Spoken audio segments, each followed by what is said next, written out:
Hallo bei Watani Restaurant, was kann ich für Sie tun? سلام، میخوایم یک چیز فرمایش بتم. با چشم، لطف کنین. دو خوراک منتو و دو خوراک کابلی پلاو. خب دو خوراک منتو، دو خوراک کابلی پلاو. دیگه چیز فرمایش دارین؟ چیز شیرینی باب مزدار دارین؟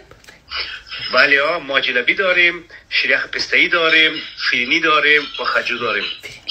او جلبی بسیار شیرین است. لطفاً دو فیرینی کت پسته. خب دو فیرینی پسته دار. غیر از او چیز فرمایش داریم؟ نوشابه دارین؟ بله ها، رقم کولا داریم، فانتا داریم، اسپرایت داریم، او داریم. دو کولا لطفاً. خب دو کولا. غیر از او چیز به فرمایش داریم؟ چند میشه؟ خب جمع اگر حساب کنم، دو خوراک منتو، دو خوراک کابلی پلاو، دو فیرینی پسته، دیگه دو کولا، جمع 45 روپیه 600 میشه. تقریبا 40 دقیقه بعد تیار میشه. سایز تشکر، خداحافظ. قابلش نیست، خداحافظ.